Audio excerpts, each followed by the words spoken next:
The ancient Egyptians constructed a centrally located social and religious concept that they called Maat, usually translated as truth, order, and justice.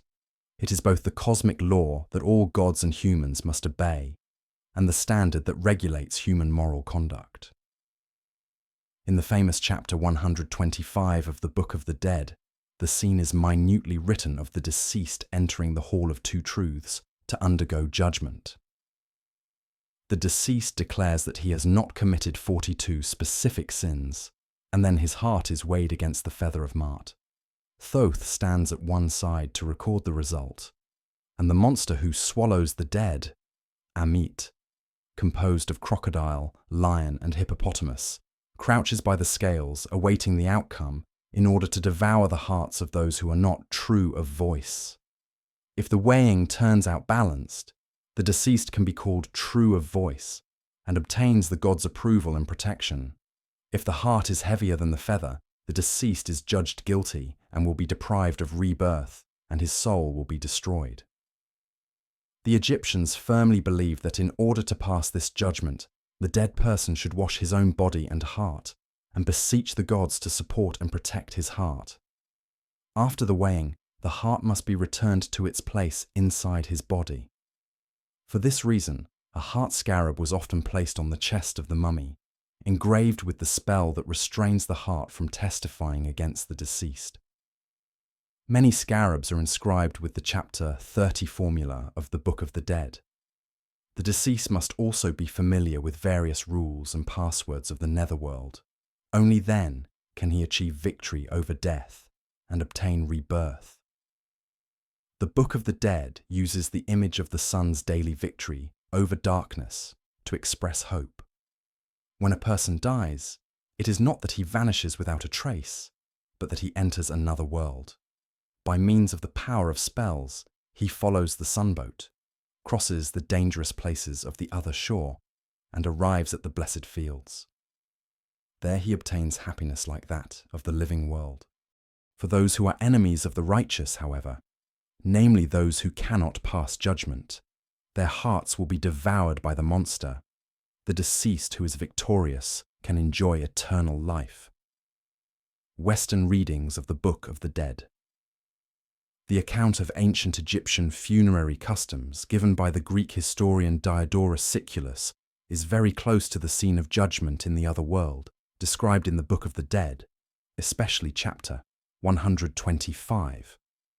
Though the way he describes it is not the same as the form presented there. According to Diodorus, after an Egyptian died and the mummification and burial preparations were completed, the body was carried to the place of interment, and before it was finally buried, a public trial was held.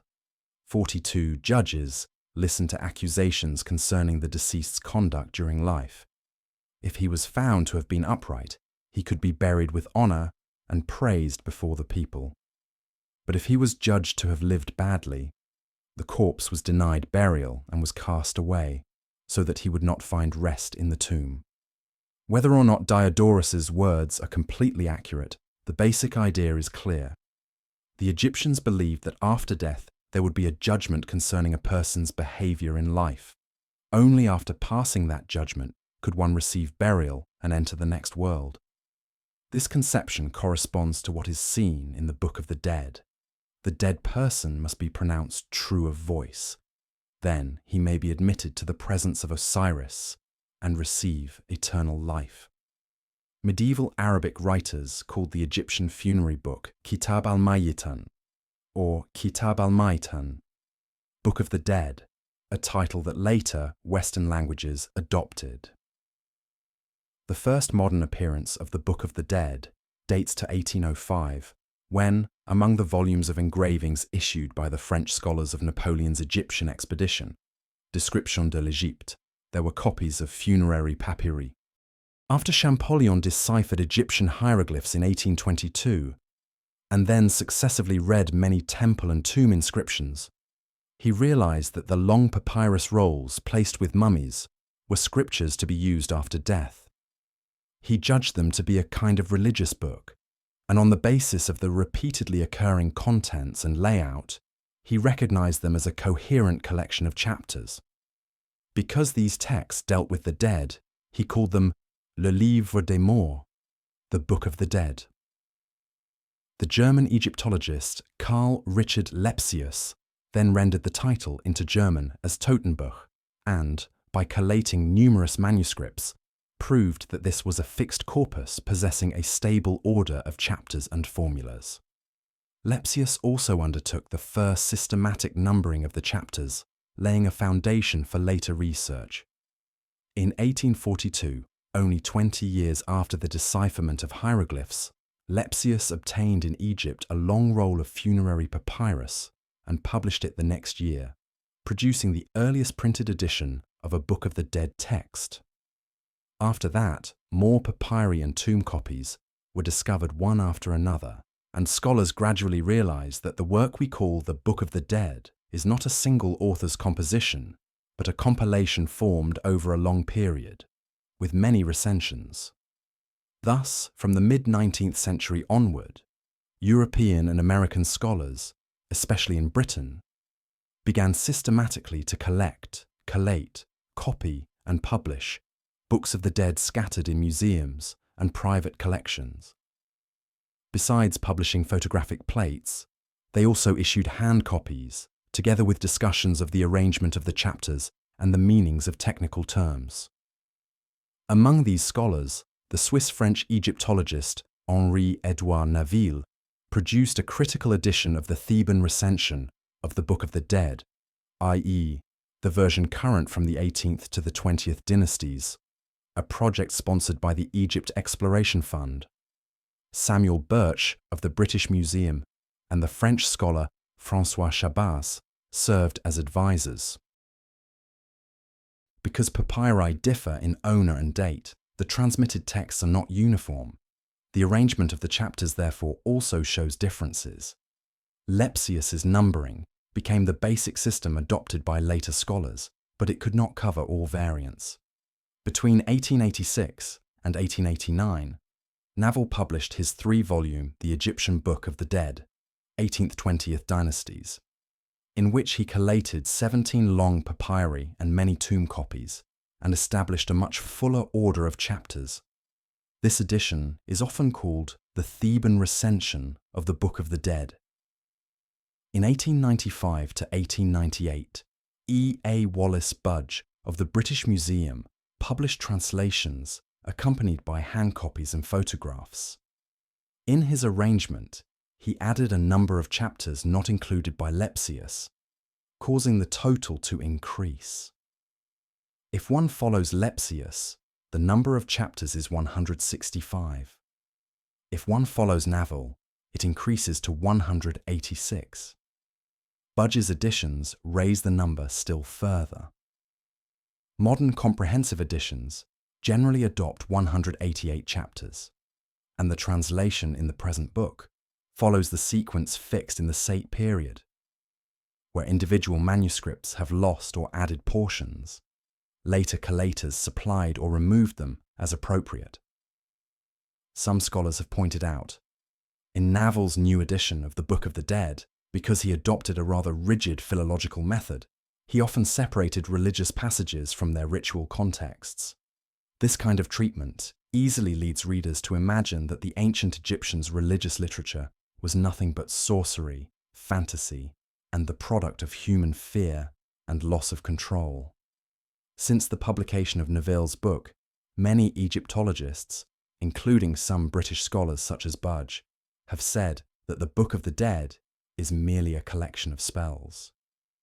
Recently, there have also been scholars who think the individual's self-consciousness in the religious sphere reached proof in the Book of the Dead. The fixed pattern in the book's use of the first person, together with its frequent prayers, indeed match the ancient Egyptians' funerary and afterlife ideas in the New Kingdom. The Book of the Dead attaches great importance to the role of the sun god. Its text repeatedly emphasizes the deceased's return to the solar boat and his unity with the sun god. In this sense, Naville was right to call it Theban recension, that is, a recension with sun theology at its core. But on the other hand, the word choices and grammar of many chapters in the Book of the Dead are complicated and not uniform. Correspondingly, the tomb inscriptions and temple texts that have been unearthed in recent years, especially the pyramid texts carved in the Old Kingdom royal pyramids and the coffin texts of the Middle Kingdom unearthed in many places, show that the Book of the Dead used by the New Kingdom nobility and commoners was not created out of thin air.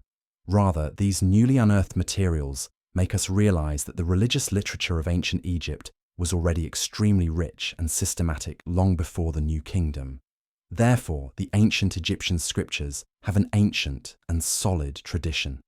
In 1880 and 1881, the French scholar Maspero, while excavating at Saqqara in Memphis, discovered inside the pyramid of the Old Kingdom King Una's, what were later called the pyramid texts. These texts were carved directly on the inner walls of the burial chamber and antechamber. The content covers many prayers, hymns, and spells, and the earliest group of these passages goes back to the end of the 5th dynasty, possibly even earlier. Simply put, the pyramid texts are religious scriptures carved on the stone walls of royal pyramids. Their function is to guarantee that the deceased king gains rebirth.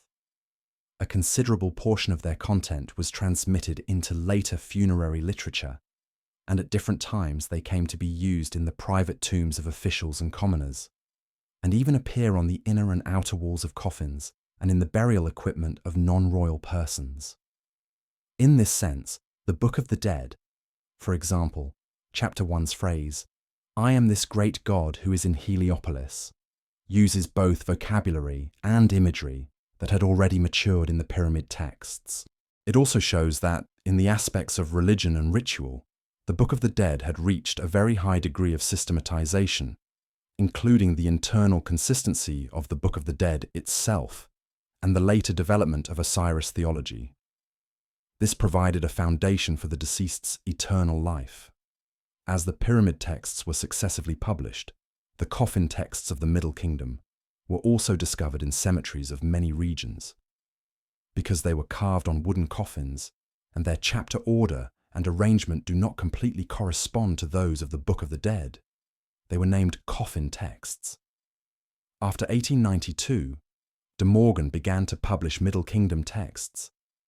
Later, the American scholar Paul Bargay and the British Egyptologist T.G. Allen edited and translated representative coffins and established, before Naville's edition, a relatively complete system. The coffin texts were compiled in the First Intermediate Period and the Middle Kingdom. Many passages repeat those of the pyramid texts and therefore often bring readers a sense of déjà vu. The British scholar Raymond O. Faulkner published a translation in 1972. His arrangement and numbering have been widely used in academia. The Swiss scholar Erich Hornung, in 1990, published a study of Egyptian afterlife books in which he set the Book of the Dead within the entire framework of Egyptian religious literature. This is, up to the present, a representative achievement in the study of Egyptian funerary texts. In the imagination of ancient Egyptians, the road leading to the next world is not smooth, but is full of all kinds of dangers, and even more makes people feel fear and dread. Under circumstances where there is no one else to accompany him, the dead must walk this road all alone. The destination the dead finally arrive at can be regarded as the residence of the gods. It can also be called the realm of the dead. In the papyri of the Theban recension of the Book of the Dead, the author places the starting point of the journey of the deceased roughly in today's western direction. Along a road of about 1,200 kilometers. After about 1,200 kilometers, the deceased passes through all kinds of difficulties and obstacles, and still must answer many questions put forward by demon guardians, respond to their various tests, and after all of these, only then can he reach the place where Osiris is.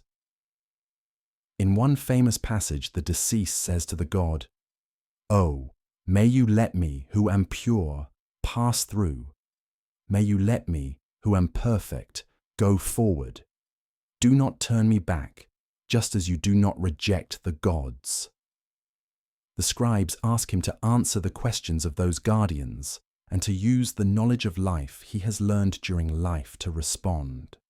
As a rule, the Book of the Dead describes in general the dangers encountered on the road that leads to the next world. The text in the book makes it clearly understood that the deceased, if he wants to reach smoothly his destination, must grasp what dangers there are in the other world and what things need to be paid attention to. But the book does not give detailed descriptions of each and every danger in the netherworld. There has never been a map of the other world. Even though Egypt was in later times ruled by foreign peoples, they also could not draw a precise map of the underworld.